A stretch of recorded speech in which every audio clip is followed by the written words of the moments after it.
Buenos días, ¿cómo están? Vamos a arrancar. Hoy tenemos la clase 5. Vamos a ver proyección de la demanda de energía eléctrica, la determinación de los factores de ajuste y curvas de carga. La clase la va a dictar Vicente Serra Marchese. Vicente es ingeniero electromecánico de la UBA. Es especialista en energía, regulación, infraestructura crítica, políticas públicas. Es un ingeniero con más de 40 años de trayectoria en el sector energético, con amplia experiencia en regulación, en mercados de gas y electricidad, planificación de infraestructura, políticas públicas, privatizaciones, auditorías técnicas y económicas y asesoramiento estratégico a organismos públicos y privados. Ha ocupado diversos cargos directivos nacionales. Ha sido asesor de la intervención del Energas, director nacional de refinación y comercialización en hidrocarburos, asesor de la Presidencia de la Nación, y hace pocos días se publicó el decreto que lo designa como vicepresidente del nuevo ente fusionado regulador del gas y de la electricidad, el ente nacional. Es profesor universitario, autor de numerosos artículos técnicos y de opinión, con una formación académica extensísima. Así que, bueno, gracias Vicente. Te escuchamos cuando quieras. Bueno, buenos días a todos. Gracias por participar de esta diplomatura. Espero que sea de utilidad lo que ha sido todas las asignaturas que han tenido hasta ahora. Y bueno, les deseo el mejor de los éxitos y los animo y los impulso a perfeccionarse día por día. Bien, vamos a hacer la presentación.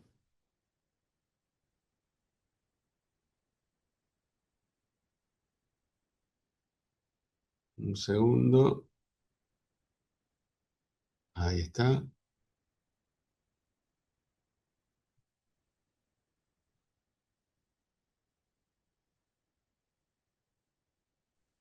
Se ve perfecto. ¿Se ve perfecto? Sí. Bien.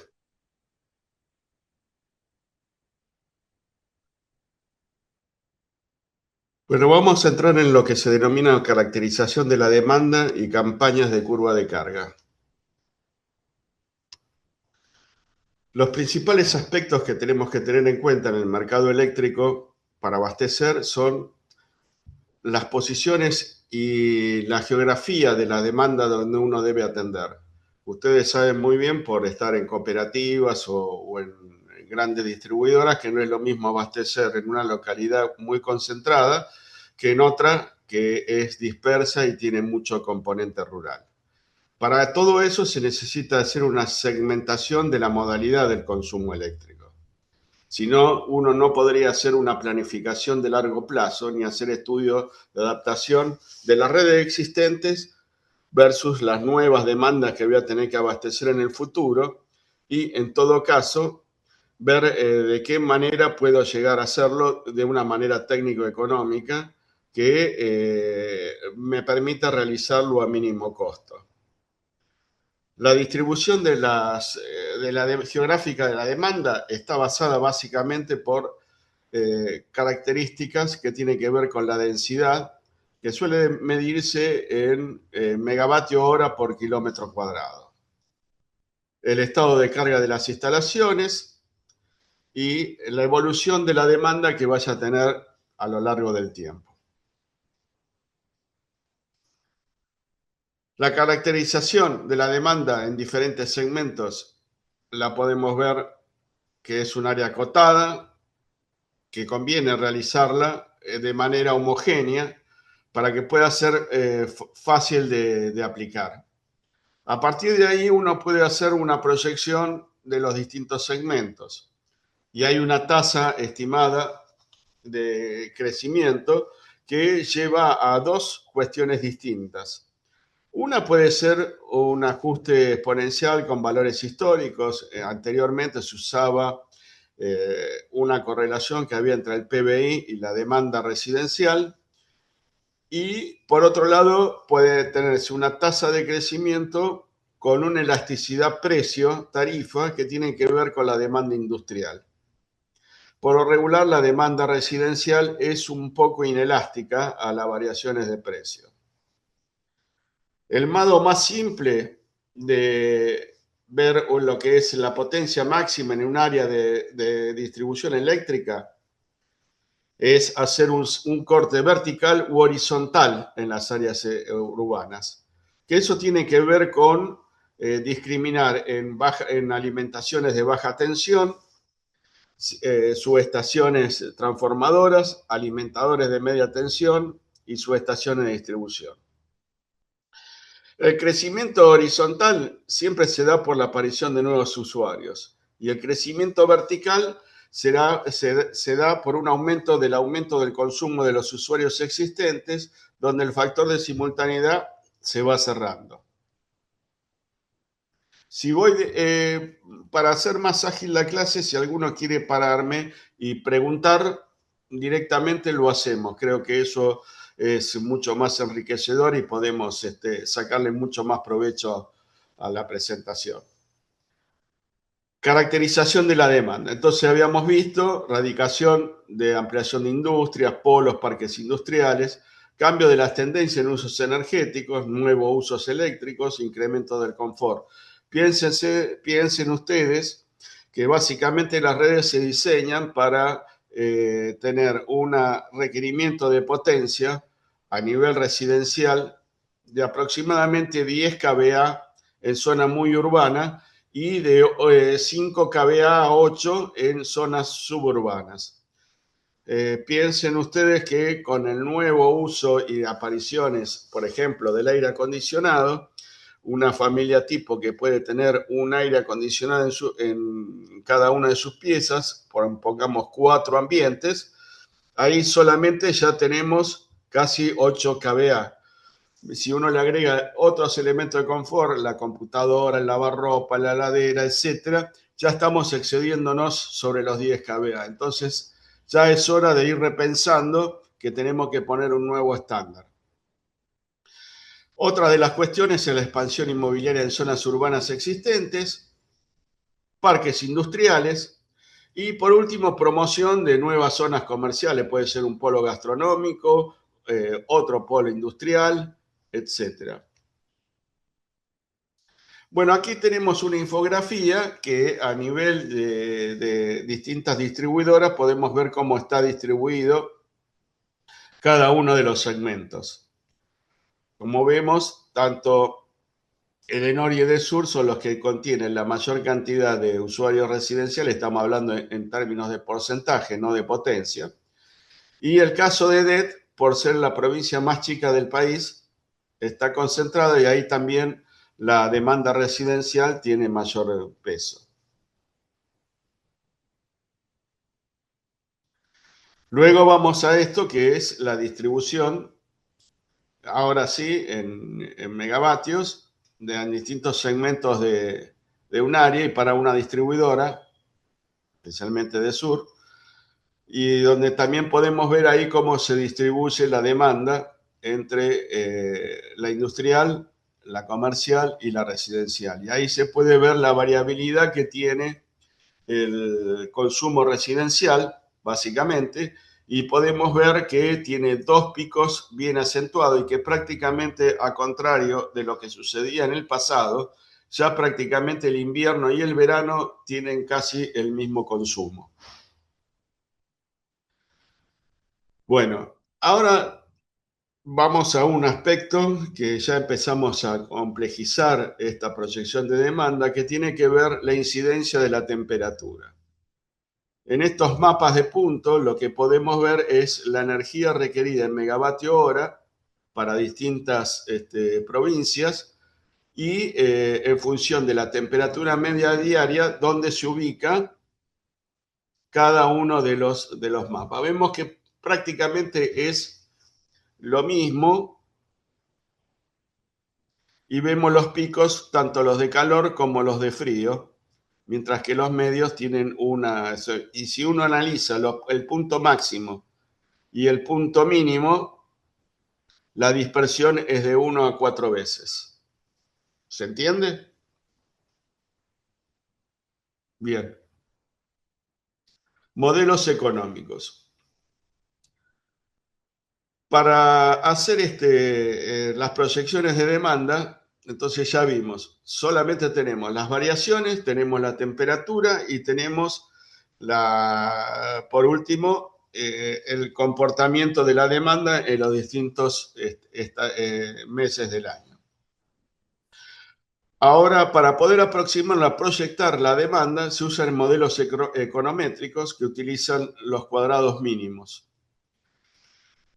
Y con eso podemos estimar el pico del impacto de la demanda diaria, tomándonos como correlación las variables explicativas, como puede ser la temperatura media, si es un día laborable o no, actos fijos que se pueden dar en el mes, calificación de días fríos o calientes, y por último, un efecto tendencial en cuanto al crecimiento de las variables. Todo esto se puede hacer en un modelo estructural básico, que es la fórmula que estamos mirando a continuación. Es un modelo que se puede escribir mediante esta polinómica que está representado por 3 variables, donde uno es el mu, define como un polinomio del tiempo, el i se especifica a través de variables, Dumi, que quiere decir si hay ese calor o no, si es verano, invierno, etc. Y por último,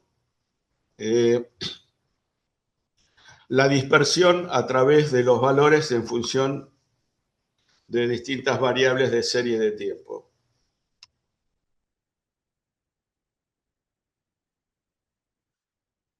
Y eso tiene más que ver con la temperatura. Aquí podemos ver la ecuación detallada con los coeficientes,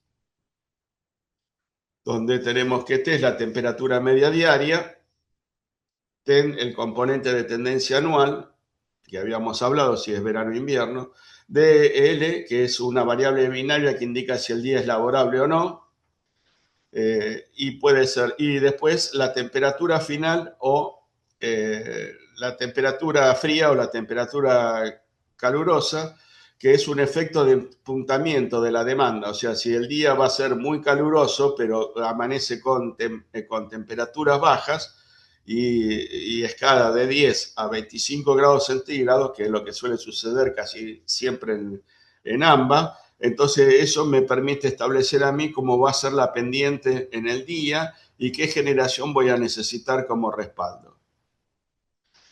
Y por último, es la variable binaria del mes, donde ahí se permite cuantificar los efectos específicos de cada uno. O sea, teniendo como referencia los meses de abril y octubre en el modelo de verano.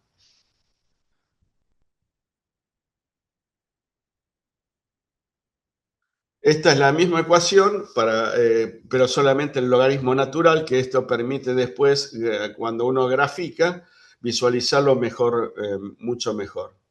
Y por último, tenemos el modelo cuadrático.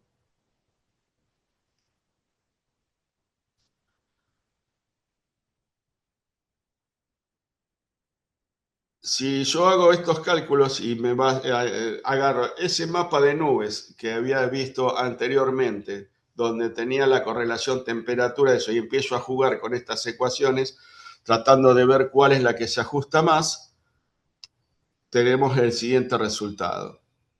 Los beta 0, beta 1, delta 2, delta 3 y alfa, lo vemos en el siguiente cuadro, depende si el modelo es cuadrático o no,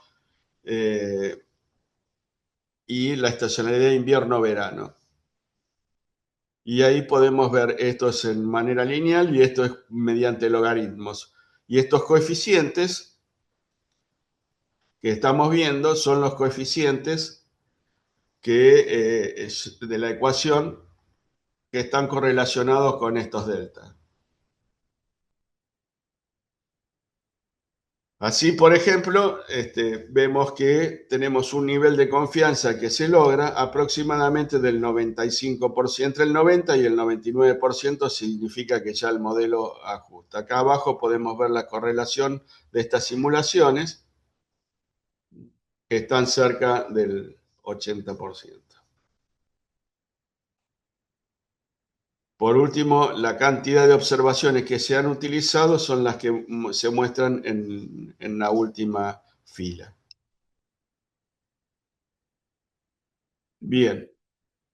Acá lo único que determinamos con estas ecuaciones es la simulación de la demanda que vamos a tener en el día, viendo la perspectiva climática y la tendencia del día.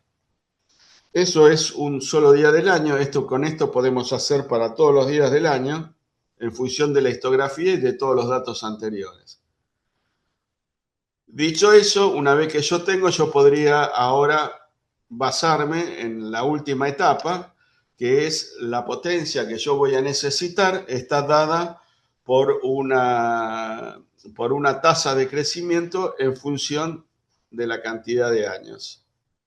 Así, por ejemplo, en este ejemplo, que es solamente un ejemplo, vemos que la demanda residencial crece al 5%, la general a 1,26% y la industrial a 4,72%. Yo diría que esto más o menos se aproxima cuando tenemos un crecimiento del PBI anual aproximadamente del 2%. Y cuando el PBI llega a crecer aproximadamente apenas el cero o es estático, la demanda residencial solamente baja un 1%, a 4 o 3%, que es el crecimiento vegetativo.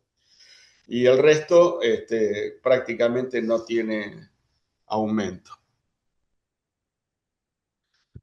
Aquí tenemos un ejemplo. ¿Sí? ¿Alguien quiere preguntar algo? ¿Te pudiste conectar?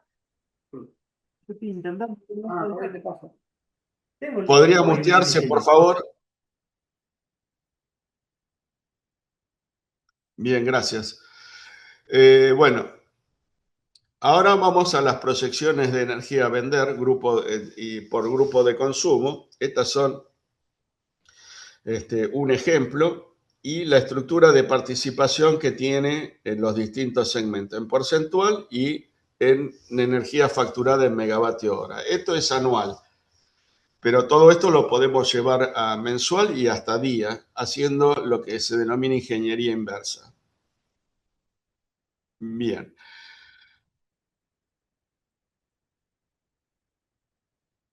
Ahora vamos a otros aspectos que tienen mucha trascendencia y sugiero que lo vayan madurando y asimilando, que son los factores que se usan para el diseño de una red.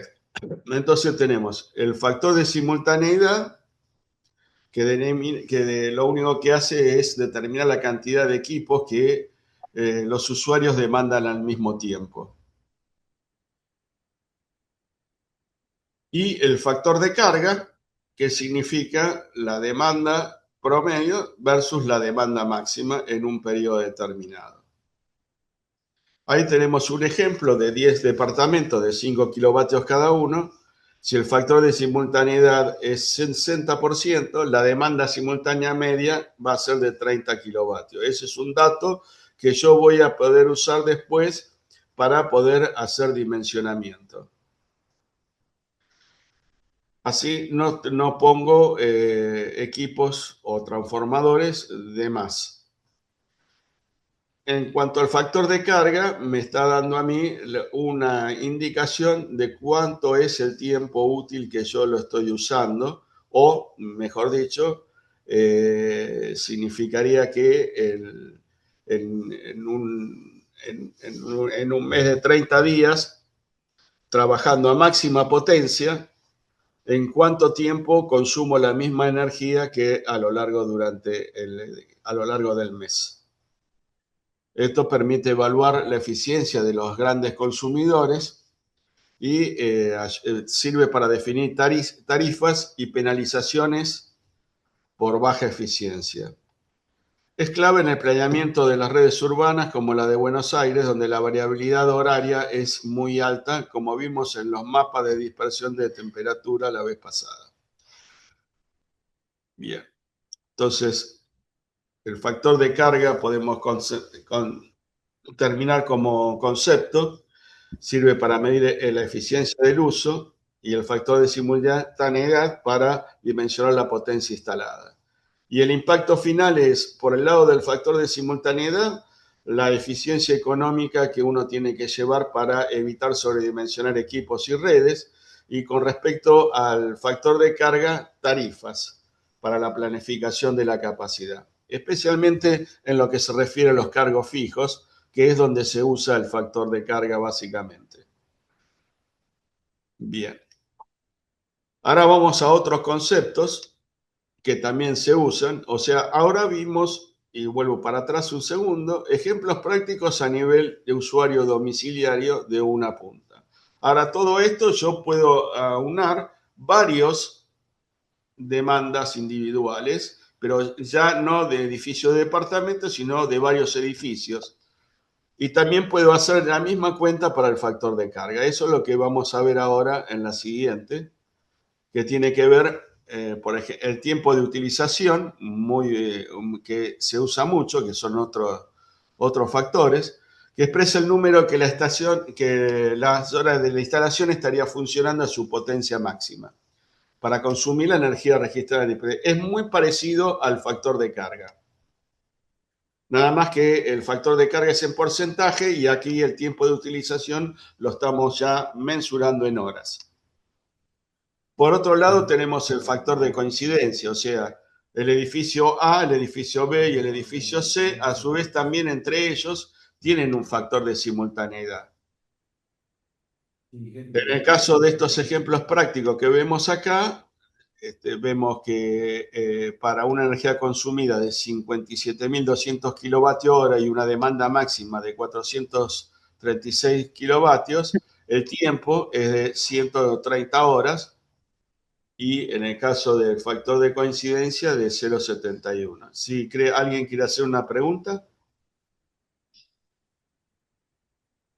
Bien.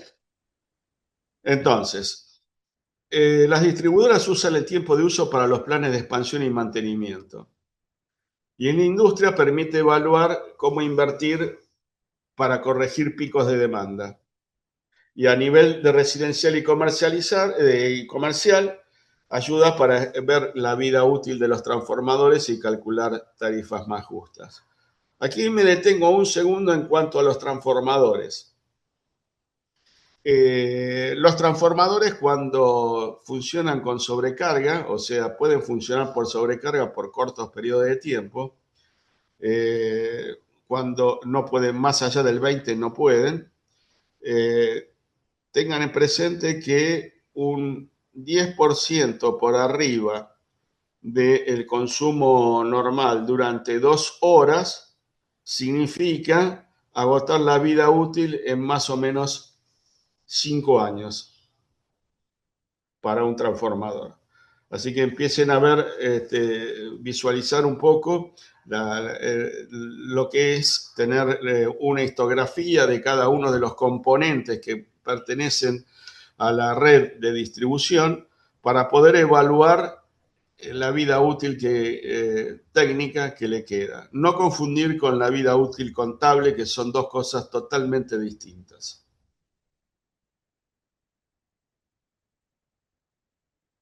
Bien. En el caso del factor de coincidencia,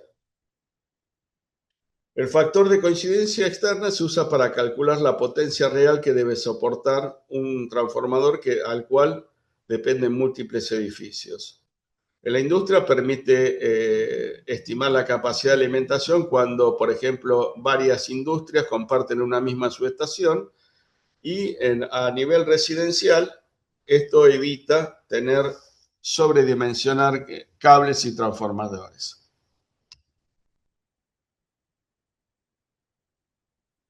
Bien, y aquí tenemos una infografía donde tenemos los 4 conceptos: carga, simultaneidad, coincidencia externa y diversidad, que para qué se usa, ¿no? Cada uno.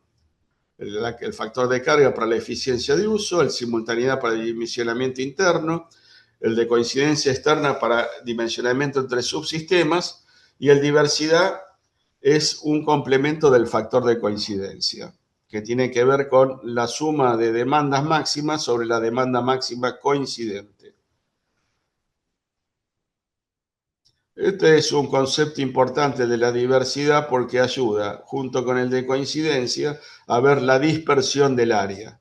Por eso es cuando uno está estableciendo, acuérdense que partimos de haber agarrado la geografía y dividirlo en segmentos en kilómetros cuadrados, megavatio hora por kilómetro cuadrado, y entonces ahí estas significancias adquiere el tema de diversidad, que tiene que ver con la dispersión, adquiere relevancia junto con el factor de coincidencia.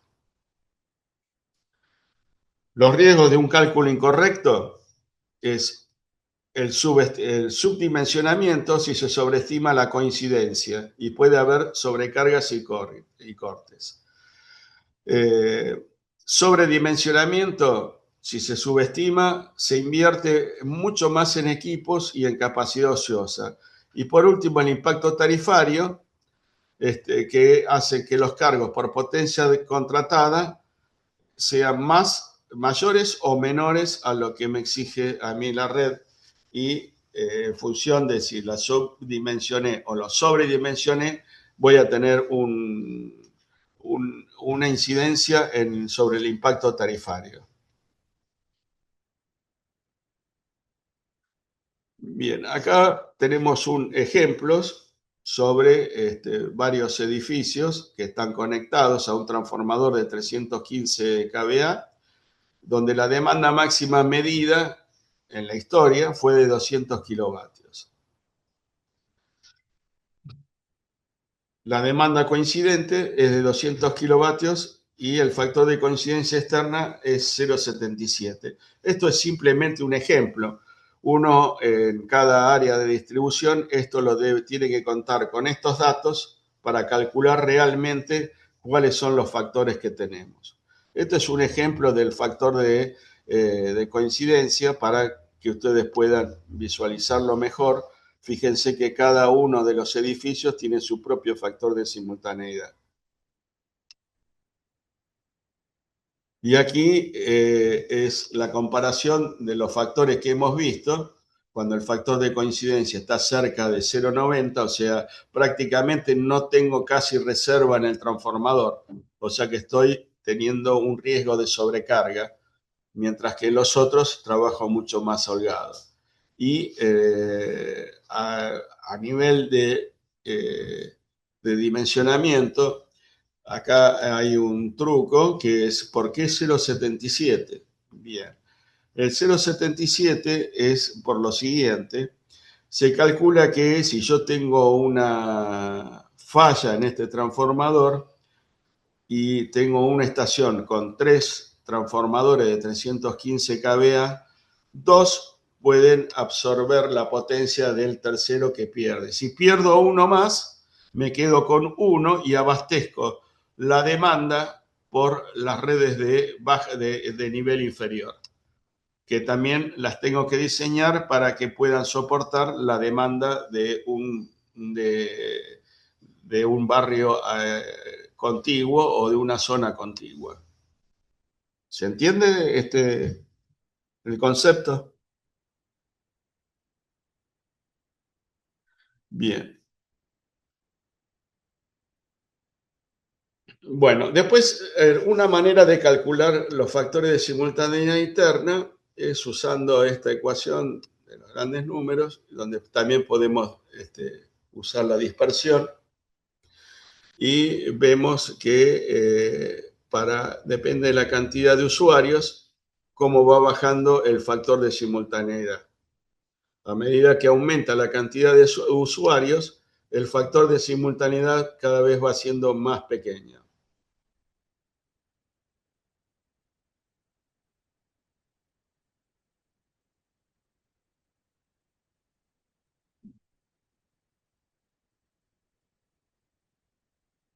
Bueno, y ahora entramos en otro aspecto que tiene que ver con la caracterización geográfica.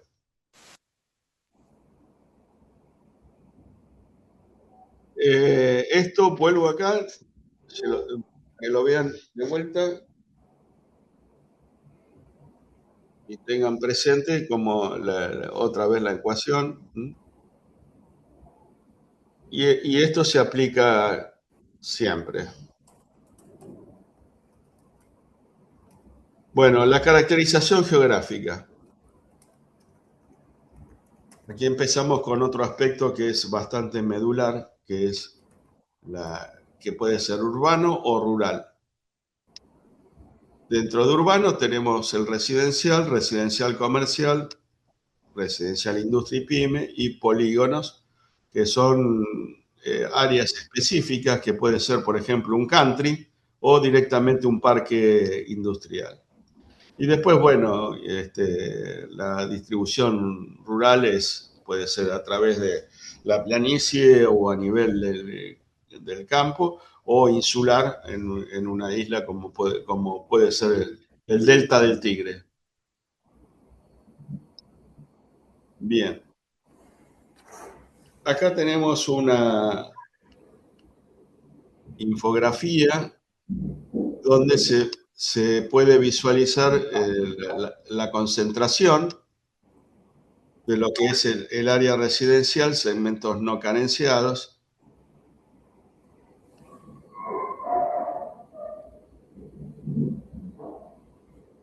polígonos que son lugares específicamente comerciales, rurales y áreas verdes.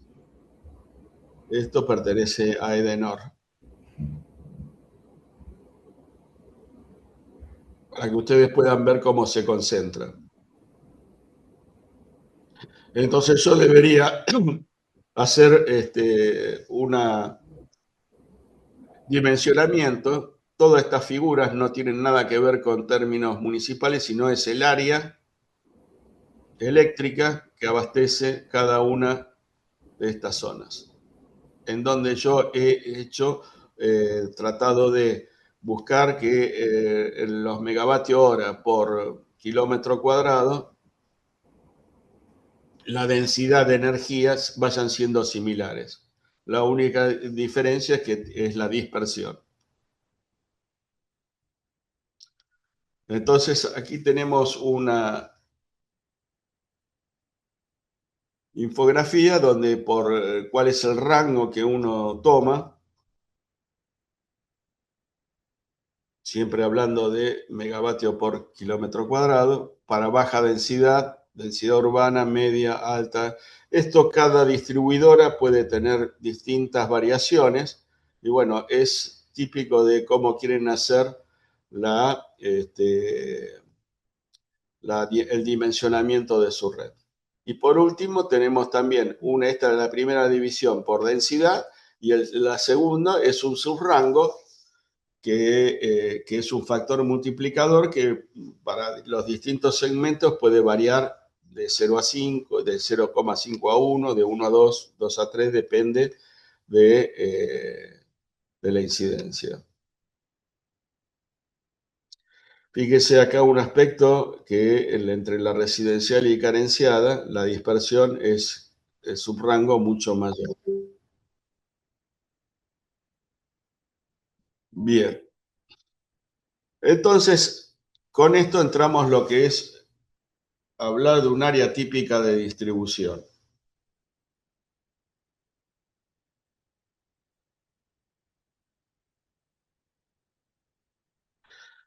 Y esto es importante por lo siguiente.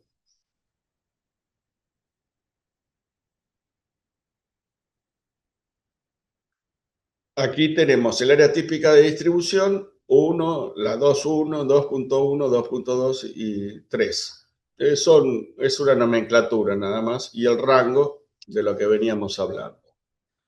Entonces, vamos a las ecuaciones ahora. Entonces tenemos una densidad de consumo eléctrico, que como siempre le venía diciendo es en kilovatios hora por kilómetro cuadrado, la energía consumida en el área, y la superficie. Una ecuación simple, pero me sirve a mí para dimensionar el mapa que vimos antes con los distintos colores.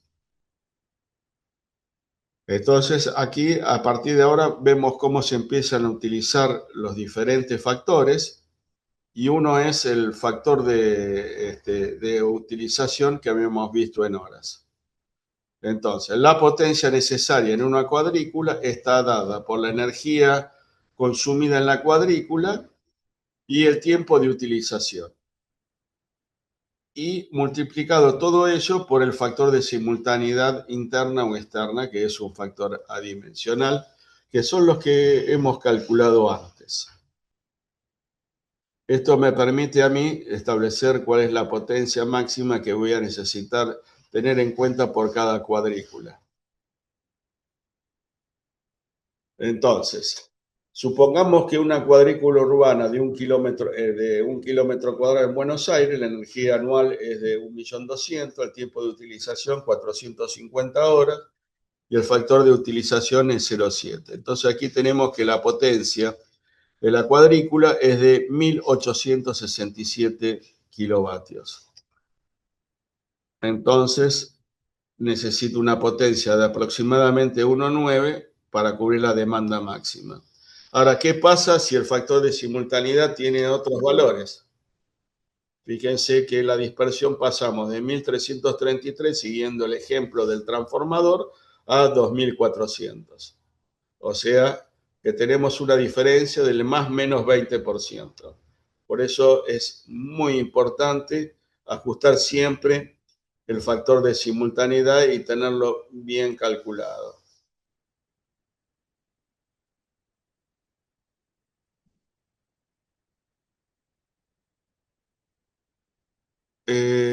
¿Quieren hacer un intervalo de 5 minutos para...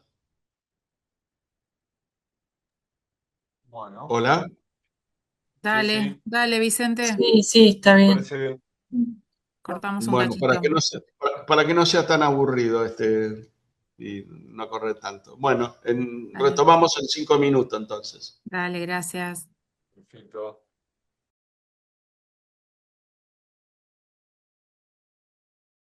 Bueno, continuamos.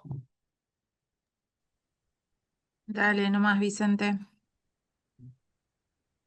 Bueno, criterios principales.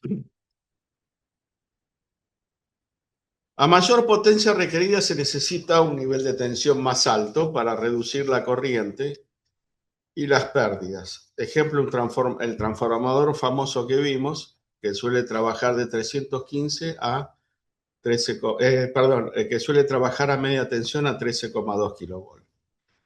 La distancia del transporte, cuanto más larga es la línea, para disminuir las pérdidas por efecto Joule, el reactivo tiene que ser acorde, y ahí empieza a jugar el tema del coseno phi, dado que a su vez el coseno phi más bajo, más alto, perdón, o sea, de 0,8 tendiendo a 1, tenemos la minimización de las pérdidas por efecto Joule en las líneas de transporte.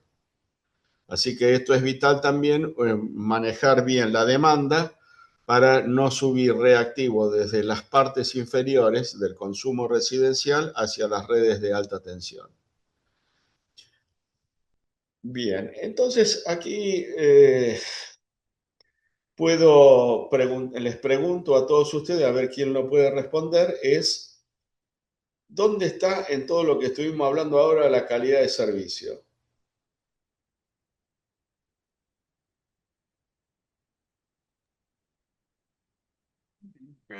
Diseñar unas buenas redes o unas adecuadas, pensando en esa demanda y en la caracterización de esa demanda, puede dar un buen servicio, una calidad, buena energía. Bien, ahí nos estamos aproximando al tema. En todas estas cosas que se hablan de área típica de distribución y todo, hay una discrepancia de dos escuelas distintas. Una es hacer un área típica de distribución donde el cual la calidad de servicio ya está dada por los componentes del área y que se supone que no vas a tener problemas de abastecimiento a nivel de potencia. Pero sí pero no se ve si puede tener problemas a nivel de control de tensión. Entonces, aquí empieza uno a discernir, porque una cosa es un modelo teórico como el que estamos viendo ahora y otro es el modelo real que yo tengo en el desarrollo de las redes. Porque no siempre en el desarrollo de las redes se respeta la cuestión del área típica de distribución. ¿Y por qué no se respeta? Bueno, lamentablemente en nuestro país, por falta de tarifa o por lo que sea, entonces muchas de las redes de distribución, en vez de ser anilladas, por ejemplo, terminan convirtiéndose en áreas donde llega un transformador y se disparan cables en forma radial. Entonces, la pérdida de un cable no hay manera de reponer el servicio si no es reparando el cable.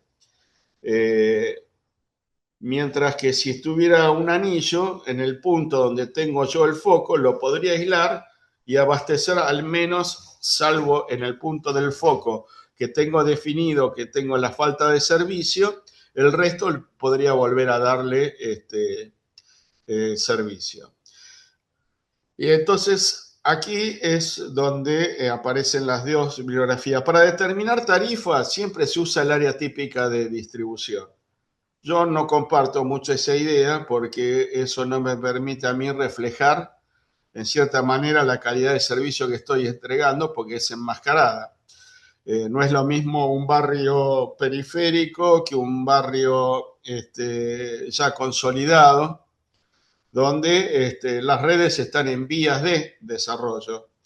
Entonces, una de las tendencias que se usa es partir de la tipografía de la red existente. Uno podría hacer cálculos de confiabilidad en el cual significa que cada elemento compositivo de la red tiene su propio índice de falla y eso es histórico y uno no tiene relevado. Entonces, uno podría agarrar una red, simularla y ver qué es lo que pasa si se comporta empezando por aquel componente que tiene mayor índice de falla e ir bajando y ver cómo impacta en la red. Entonces, ese impacto en la red me va a decir a mí la calidad de servicio de producto técnico que estoy ofreciendo, tanto sea como en durabilidad, en energía y en niveles de tensión adecuados. Creo que se entendió, ¿no? Lo que expliqué. ¿O alguno tiene alguna duda? ¿Quiere hacer alguna pregunta?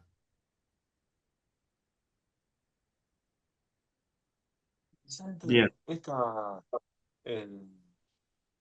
cálculos o pensando la caracterización de esta demanda y las redes para esa demanda, ¿qué pasa Sí. ahora con este nuevo usuario que puede inyectar a la red? ¿Cómo toda esta demanda típica y estas redes típicas de las cuales estamos hablando, ya con ese nuevo usuario debe influir?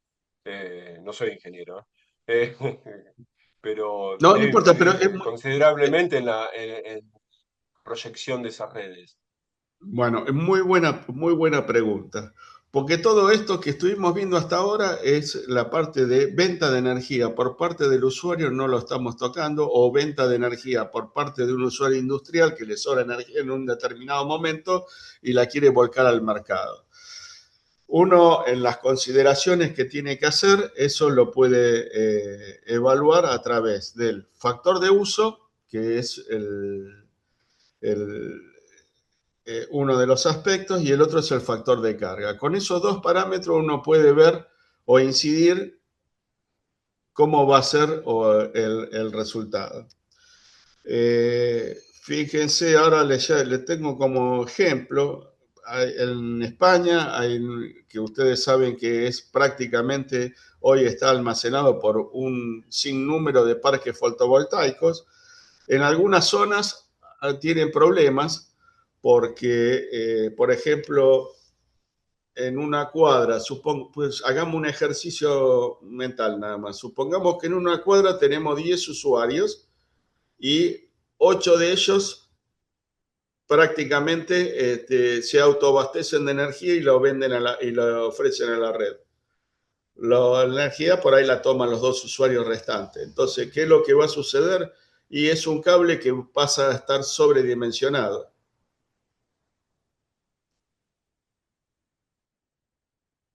Porque está pensando para altas cargas. Ahora bien, ahí aparece un problema tarifario. ¿Por qué?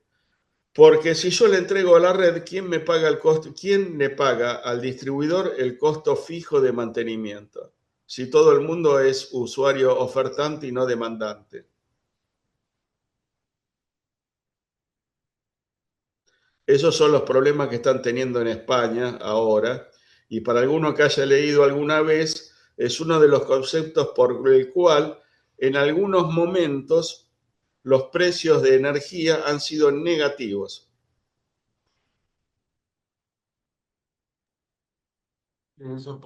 Pero no conozco la legislación española, pero que la distribución no se remunera en cuanto al uso por este nuevo usuario.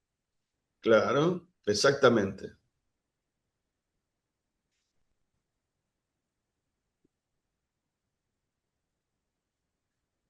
Y acá la figura de,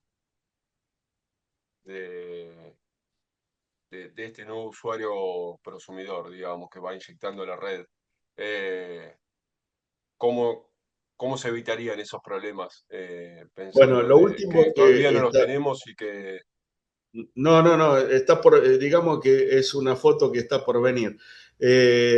Lo usual es cobrarle al usuario que venda una tarifa de peaje para poder, porque está usando la red para vender su energía. Perdone. Lizzy, perdón, aguárdeme un minuto que lo cierro al perro. Sí, sí.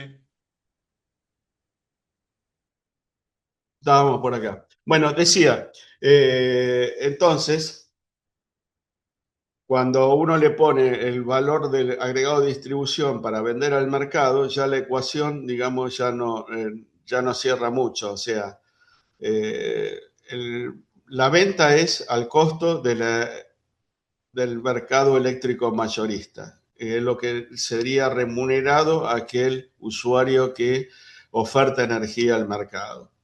Si a eso le sumamos el valor agregado de distribución, le queda muy poquito margen. O sea, no es el que lo está viendo esto como un negocio, eh, se equivoca.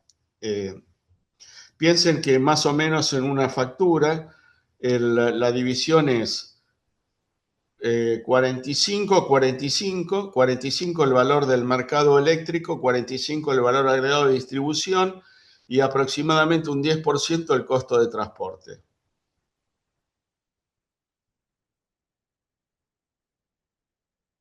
Así que si tienen que pagar el 10% y lo remunero con el 45%, ya lo estoy sacando fuera de lugar. Entonces, es una zona gris que va a haber que estudiarla. La única ventaja que hay es eh,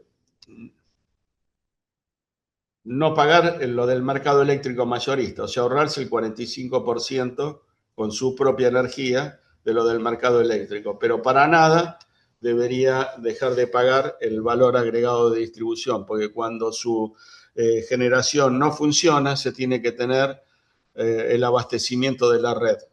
Y eso, con el abastecimiento de la red, tiene que pagar, aunque sea la disponibilidad por la cual está conectado. Por eso se dice que tiene que pagar el valor agregado de distribución de cualquiera de las dos maneras, vendiendo o consumiendo. Y eso O sería sea, una claro. alternativa. Eh, Así que a nivel de uso, como decía recién, uno podría simular si empiezan a instalarse varios parques solares o mejora, digamos, la incidencia a través de un generador eólico, lo único que hace es bajando carga del cable. O sea, supongamos que en un extremo yo tengo la estación transformadora y en el otro extremo yo tengo un usuario que consume 20 kilovatios, por ejemplo. Vamos a hablar de la última milla, ¿no? 20 kilovatios y se autoabastece con solar. Entonces, el cable ese prácticamente me queda vacío porque no hay demanda. El usuario se autoabastece y entonces ahí con la consecuencia de eso es que el factor de carga, como decía antes, baja drásticamente. ¿Se entiende? O Sí, sea, sí, quiero decir, perfecto, Vicente. ¿eh? Sí, sí, se entiende. Ah, bueno, bueno. Entonces, eso es el nivel. Y en algunos casos, por ejemplo, en Noruega, que prácticamente tienen todo definido redes eléctricas, si no fuera por los autos eléctricos, las redes de distribución estarían prácticamente sin cargas.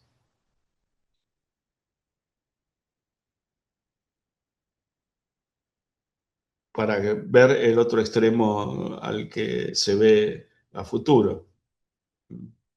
Hablando de autos eléctricos, es un tema no menor, ahora que esto sí está a la vuelta de la esquina, porque tanto en la ciudad como en algunas localidades que tienen más de 100.000 habitantes, están planificando poner cargadores rápidos para poder hacer el uso de autos eléctricos.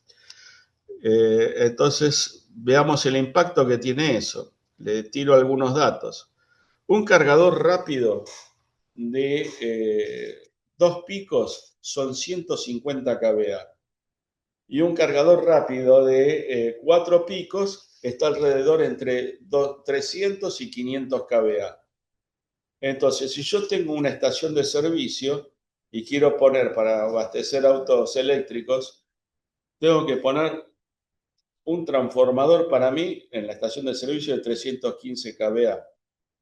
Entonces piensen ustedes el impacto que puede tener en la red si yo tengo que poner un transformador por cada estación de servicio. O 10 usuarios que viven a lo largo de una calle, 10 personas que todos quieren cargar su vehículo a la noche. Los cargadores lentos son de 15 kVA cada uno. Entonces, sobre la demanda que ya tiene, la demanda residencial por sus electrointensivos, por sus electrodomésticos, se le suman otros 15 kVA para la carga a la noche del auto. En una cuadra de 10 ya estamos hablando de 150 kVA. O sea, voy a tener que poner un transformador adicional solamente para que se pueda cargar el auto a la noche. Se entiende la complejidad a la que estamos yendo, ¿no es cierto? Y digo, para que tengan idea un poco de la magnitud, eh, verano, en Mar del Plata supongamos que hay ya cargadores eléctricos y en Buenos Aires hay cargadores eléctricos. Entonces hago el viaje y por el tema de la autonomía, todo el mundo va a tener que hacer en algún momento una recarga. En este caso, elijamos Dolores, que es el lugar típico. Durante el verano circulan 2.000 autos por hora, para que tengan una idea. Supongamos que los 2.000 se conviertan en eléctricos. Y cada uno quiere parar en Dolores para tener una carga rápida de 20 minutos. Entonces tenemos 2.000 dividido, vamos a hacerlo más fácil para hacer la cuenta, pongamos 200 kVA de cargador rápido, dividido, me quedan 10 en una hora. y quiere decir que yo voy a necesitar, perdón, 200 por 2000, o sea que voy a necesitar 40 megas solamente para cargar autos eléctricos en Dolores.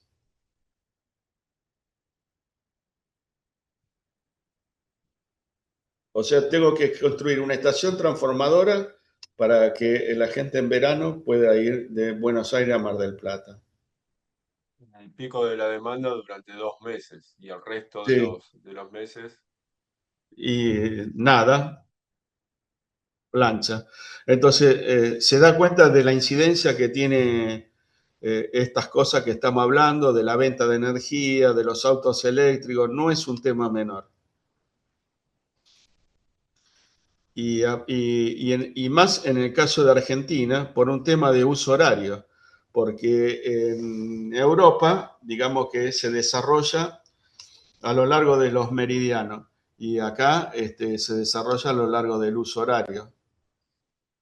Entonces, allá pueden compensarse por las diferencias horarias, los momentos de carga. Acá no. Más el problema que tienen ya las redes de distribución para hacer esto.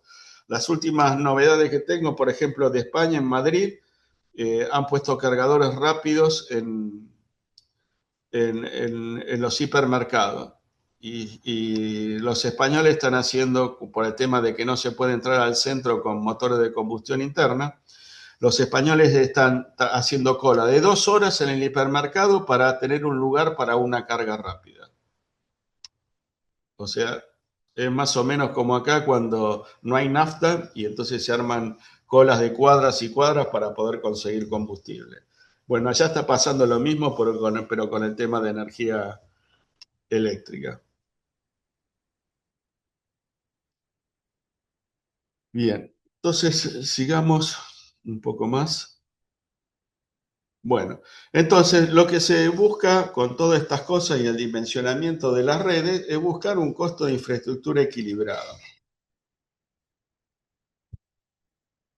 entre los componentes y las pérdidas técnicas que voy a tener. Si las pérdidas técnicas son muy altas porque la red trabaja en un estadio, acuérdense que las pérdidas aumentan cuadráticamente con el uso de la infraestructura.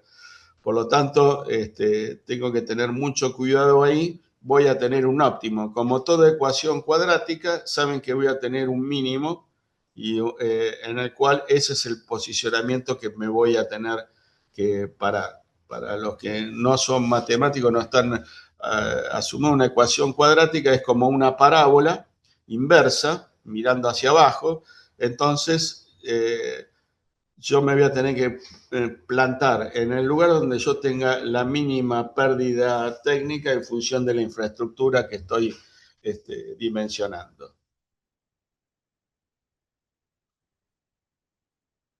Aquí tenemos un ejemplo aplicado, una cuadrícula de 1,9 se alimenta básicamente en media tensión. Ya para 20 megas se requiere 132 kilovolts y después tenemos la red nacional ya 500 megavatios. Esto para que más o menos se vean los guarismos cómo se divide en las distintas capas entre media, alta y baja tensión. Aquí tenemos los niveles de tensión también y rangos típicos de potencia a transportar por cada una de las redes. Y aquí tenemos el tema de media tensión, que es por lo regular el que mismo se usa por el tema de la distancia para las áreas, para abastecer áreas rurales. Casi todas son en 13,2 kilovolts. Para poder tener mínima caída de tensión, básicamente.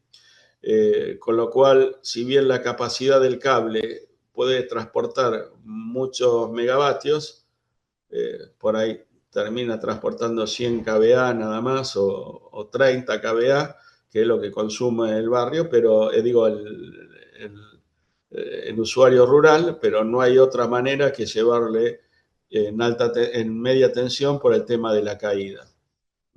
Es impensable darle en baja.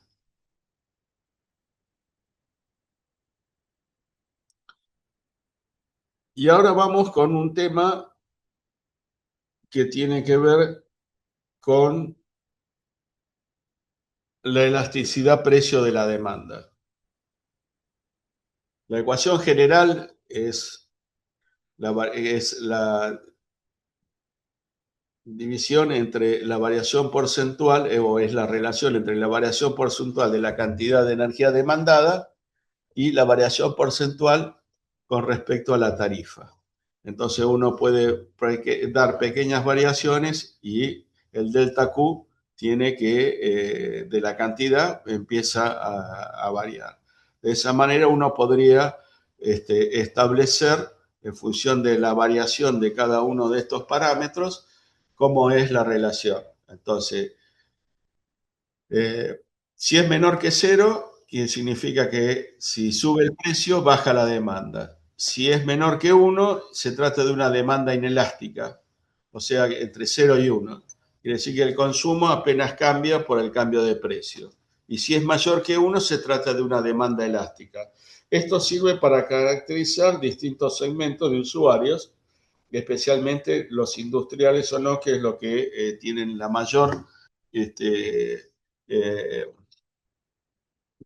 el mayor comportamiento a las variaciones de precio, ya que está buscando permanentemente su óptimo de consumo y de ahí que trata de hacer la mayoría de su consumo durante el día y no sobre las horas pico, por ejemplo. Bueno, los números aquí son, estos están basados en la realidad. Básicamente es lo que se toma para hacer la planificación energética a nivel nacional. Y hay una comparación con los mercados europeos, donde las elasticidades varían entre menos 0,2 a menos 0,5 en segmentos expuestos a precios horarios, que es prácticamente comparable con las industrias argentinas. Bueno, aquí tenemos una ecuación o una infografía donde nos permite ver la variación de la demanda en función del aumento del precio.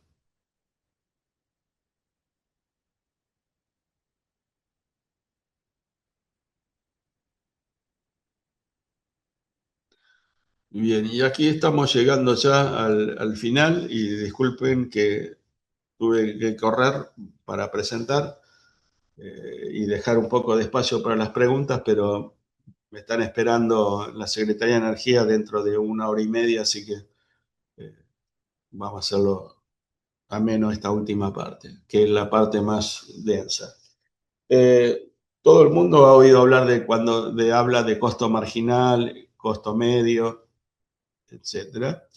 El costo marginal es el de entregar una unidad más del producto que estoy vendiendo. Acá hay una diferencia muy sustantiva cuando hablamos del mercado de generación y del mercado de distribución eléctrica. En realidad, hablar de costo marginal es un error. Hay que hablar de costo incremental. Y les hago la siguiente pregunta.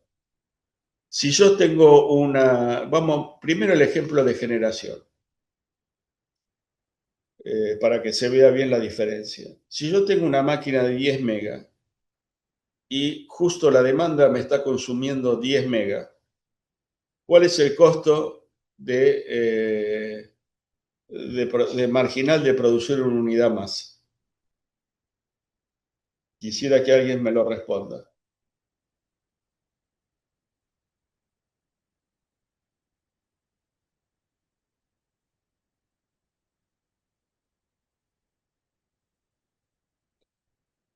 La unidad más en este caso, no, yo sé que están pensando bien cuál es la respuesta, pero la unidad más en este caso no existe, porque no hay infraestructura. Entonces, el sistema no puede ofrecer a costo unitario una unidad más, porque tengo que poner otra máquina de generación para abastecer ese mega.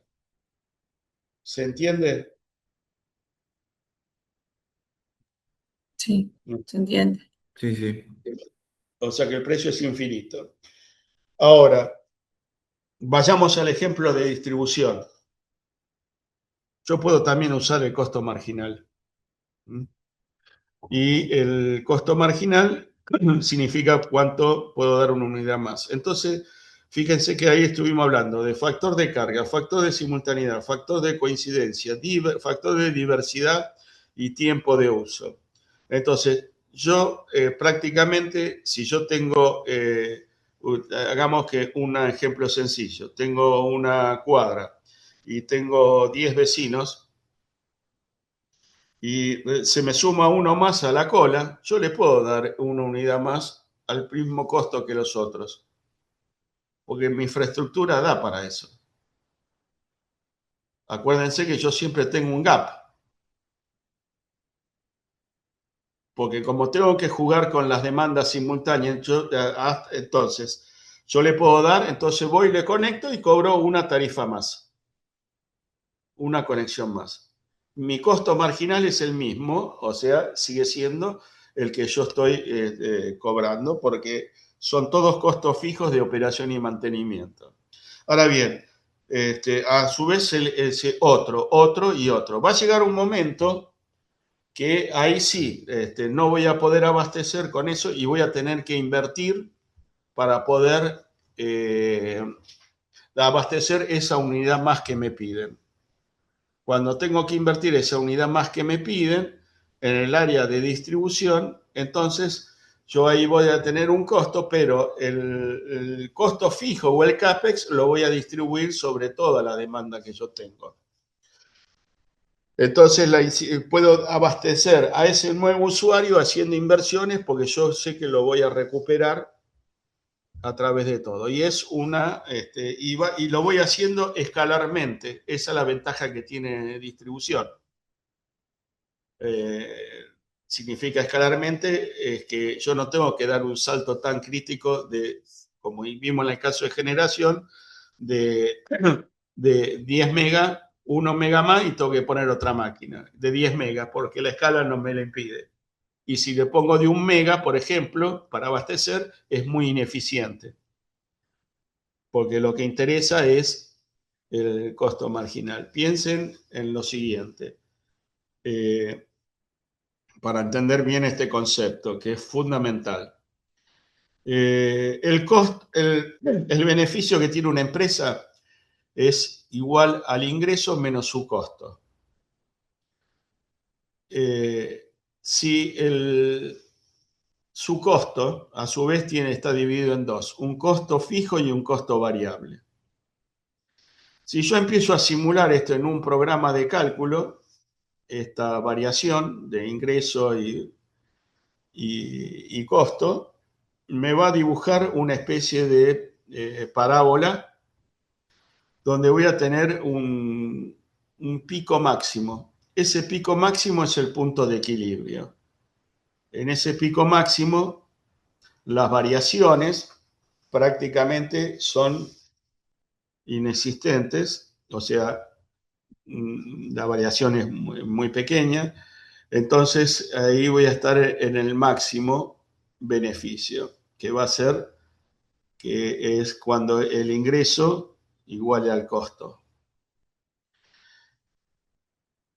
Y entonces lo que me va a quedar es solamente el costo variable, que es el costo de producir una unidad más. Ahora, ¿qué pasó con el costo fijo? ¿Desapareció? No. El tema es el siguiente, se lo voy a explicar de otra manera ahora para que se entienda bien. Teoría del hotel. El precio viene fijado por un commodity del gremio de los hoteleros. O si quieren pueden tomar soja, petróleo, lo que ustedes gusten. El precio viene dado por el mercado, que es un commodity. Entonces, si yo quiero meterme en ese mercado y tengo que diseñar una planta, yo la voy a diseñar ¿para qué? Para que mi costo marginal sea igual al precio del commodity. Entonces ahí voy a tener mi máximo beneficio. Bien, entonces, si bien lo tengo en mi máximo beneficio, ahora vayamos a la realidad práctica. Resulta que para tener ese máximo beneficio yo tengo que tener el 80% del hotel ocupado. Y resulta que por la temporada o algo, o algún percance, a mí me bajó a la mitad. Entonces, eso significa que yo estoy pagando un montón de costos fijos y la ecuación no me cierra, porque con los costos fijos que tengo y ese 40% de ocupación no me alcanza para pagar mis costos fijos. Entonces, ustedes como empresario, ¿qué harían si vienen 3 clientes nuevos? ¿Cuánto le cobrarían?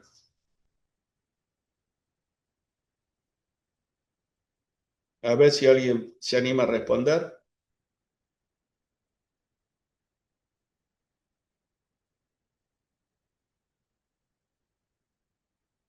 Bueno, la respuesta es lo que el cliente esté dispuesto a pagar. Entonces, si yo me adecuo a lo que el cliente esté dispuesto a pagar, yo lo que estoy haciendo no me estoy salvando, pero estoy recortando mis pérdidas. Porque prefiero un ingreso superior a cero antes que perder la plata directamente. Entonces, ahora sí estamos con esto consideración, estamos en condiciones de analizar este gráfico que estamos viendo, donde, acuérdense, el costo es el costo variable más el costo fijo. Si yo lo divido por la cantidad Q, eso me va a dar un costo medio. Si uso el costo variable, que sería el costo marginal, me va a dar un costo más alto por la cantidad Q. Entonces, aquí estamos en un punto de equilibrio, que es el punto B. Se nota el cursor, ¿no? Sí, se nota. Sí. Bien, bueno, tenemos un punto, es el punto de equilibrio donde se situó la oferta y la demanda a un valor Q, que son coincidentes, y por lo tanto, en esa intersección estoy en equilibrio. Entonces, aquí viene lo más importante de todo. Lo que vemos rayado en azul, que es APB, es el excedente del consumidor. Se denomina excedente del consumidor. Y lo que es PBD es lo que se denomina el excedente del productor. Entonces, a nivel de... Entonces significa que si yo estoy parado en el punto B, el productor capta todo el excedente propio, el del consumidor y el del productor, porque abarca todo el rectángulo, este triángulo. Y ahora lo vamos a ver un poco más en detalle. El costo total es PBQ0 y el valor social, o sea, lo que se transa, digamos, subyacente en esto, es lo que tenemos acá en negro, que es el valor de BQ0. Entonces ese es el valor, digamos, transaccional a nivel macroeconómico que hay entre el consumo y la oferta. Es la resultante del intercambio comercial de estos dos factores. Entonces, si el costo marginal empieza a bajar, el valor social empieza a disminuirse. Y si empieza a disminuirse, el excedente del productor empieza a ser más chico y empieza a capturar más del excedente del consumidor. Lo vamos a ver en la siguiente. Aquí podemos ver la variación que hablamos. Supongamos que yo paso de ahora de definir en costo medio, en costo marginal para las tarifas a costo medio, sin modificar nada. Simplemente hago el tarifario por costo medio. Entonces ahora tenemos que el valor aumenta de Q a Q', la cantidad, porque el óptimo yo hice que al bajar el costo de la energía tenga mayor demanda consumida. Estamos hablando del precio, ¿no? El precio P a P'. Bien, y entonces este rectángulo que vemos acá en negro Es la variación del valor social que se incrementa en este rectángulo. Ahora, eso no es igual que el rectángulo que veo está en verde. Entonces, analicemos. El excedente del consumidor aumenta de E, P, P', B. Es lo que está marcado en verde. El excedente del productor es E, P' y F, que sería este nuevo punto. F. Así. El costo total ahora es C, Q', QE, este rectángulo en negro. Y el valor social aumentó. ¿Qué significa esto? Y esto es el corolario que puede decir, que si usamos una tarifa a nivel de costo medio, favorece más a la demanda, al usuario. Y si usamos el costo marginal, favorece más al productor.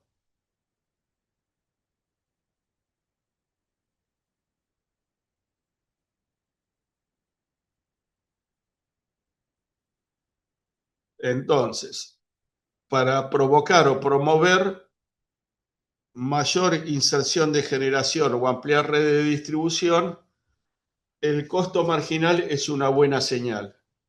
El costo medio no. Y viceversa.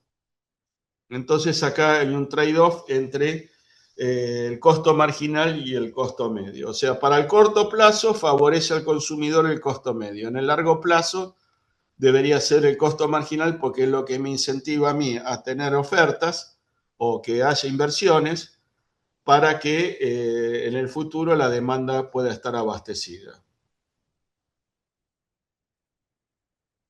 Aquí vemos una situación inversa, o sea, aumenta el costo marginal. Entonces ahí podemos ver exactamente el efecto contrario.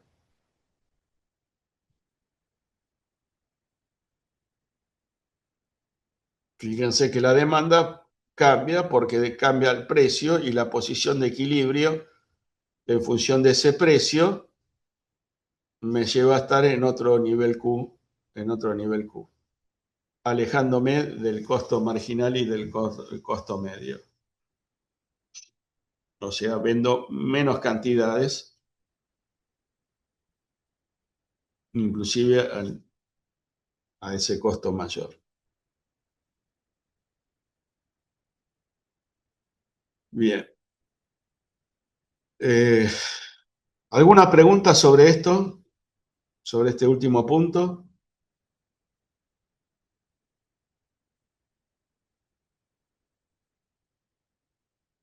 Bueno, dudas muchas, pero tal vez después ahí tienen al final bibliografía si uno quiere interiorizarse un poco más acerca de esto. Bueno, tarifas por, una vez, esto estamos entrando ya casi en el final, las tarifas por asignación de costos o por señales de eficiencia, que es un poco lo que estuvimos hablando recién. Costos versus señales de eficiencia. Costo medio versus costo marginal. Bueno, tarifas de costos medios de largo plazo. Eso lleva a una asignación de recursos ineficiente porque los recursos son utilizados en funciones que se valoran por debajo de sus costos. Se recupera menos que el costo de la última unidad producida, pero se recupera el costo total. Esa es la ventaja que tiene. En este caso, se maximiza el excedente del consumidor.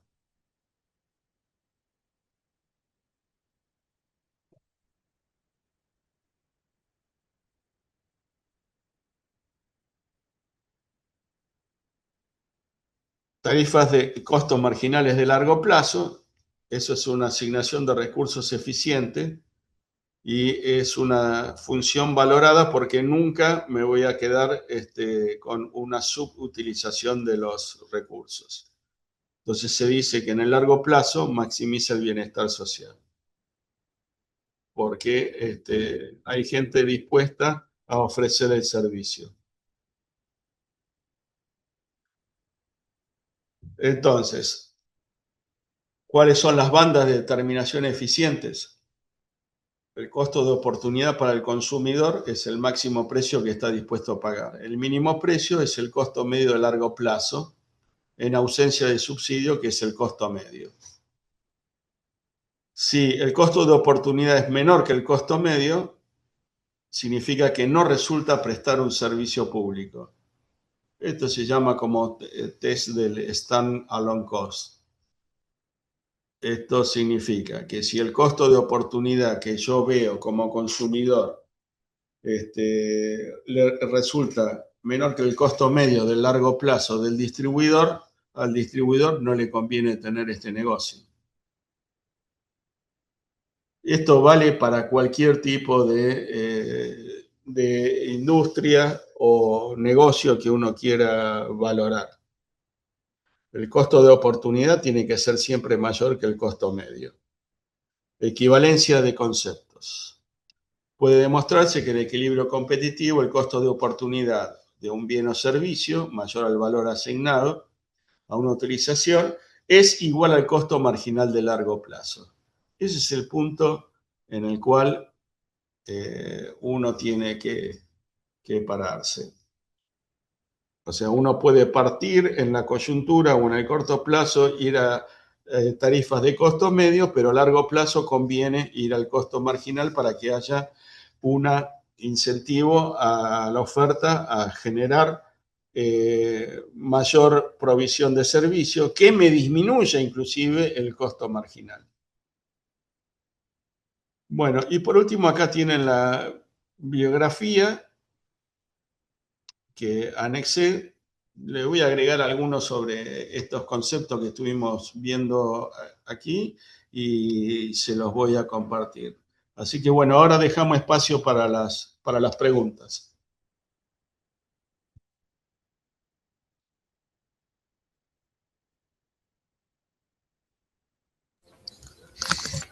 Hola, ¿qué tal? Tengo una pregunta. Sí. Yo soy de acá de EDEA y estaban hace unos años atrás en planificación, pero en Europa se está planificando ya con estos cargadores nuevos para autos y demás, y la energía que cada uno inyecta y que también va aumentando.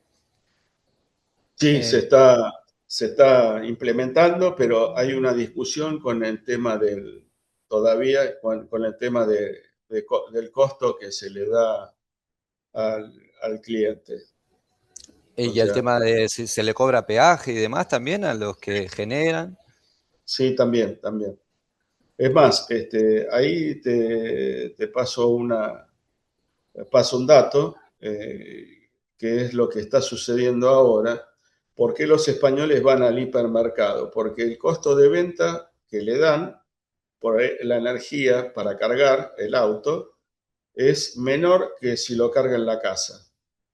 Ah, mira vos. Y el otro tema es que acá, por ejemplo, tenemos tarifa T1, el residencial, hasta 10 kilowatts. O sea, todo el que ponga un cargador, yo tenía igual entendido que era menos de 10 kilowatts lo que consume, pero ya una forma de compensarlo sería cobrarle el cargo de conexión, pasar a otra tarifa y ahí también cobrarle después la expansión de nuestras Sí, redes y demás. así es. Inclusive ahora vamos a ver si por ahí a nivel del nuevo ente regulador, si pasamos para el dimensionamiento de 10 a 15 kVA. De todas maneras, cuando yo hablo del cargador, hay de 5 y de 10 kilovatios. El tema es el tiempo. Con el de 10 lo cargas más rápido, con el de 5 más lento. Es como un cargador de baterías, no hay mucho misterio en eso. Entonces vos tenés un cargador, digamos, que usan la gente que repara baterías, tiene un cargador rápido y el que uno compra ahí en el hipermercado para cargar en la casa es un cargador lento. Y después, por supuesto, esos son valores máximos a nivel de potencia, pero depende mucho del nivel de carga que tiene la batería, es la potencia instantánea que va a requerir. Perfecto, dale. Muchas gracias. Nada. ¿Alguna otra pregunta?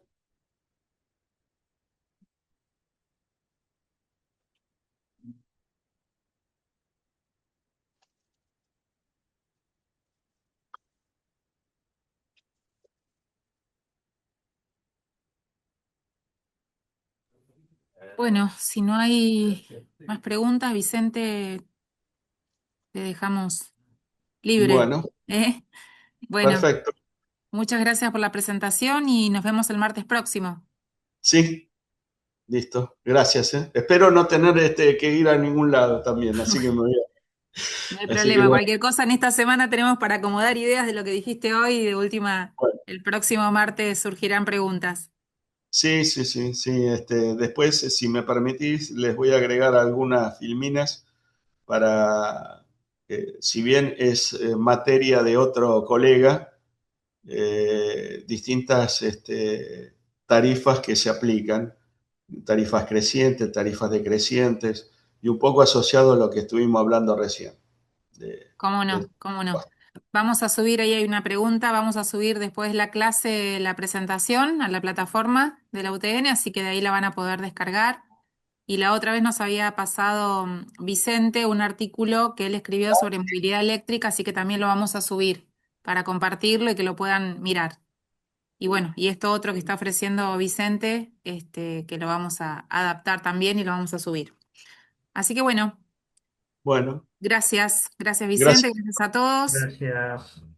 Y Nos disculpen vemos el martes próximo. si lo hice a las corridas, con prisa y sin pausa. Así que, Sí, pero espero que se haya entendido. sí, gracias Vicente. Nos vemos el Bueno, martes próximo. Gracias, Saludos Vicente. a todos. Gracias.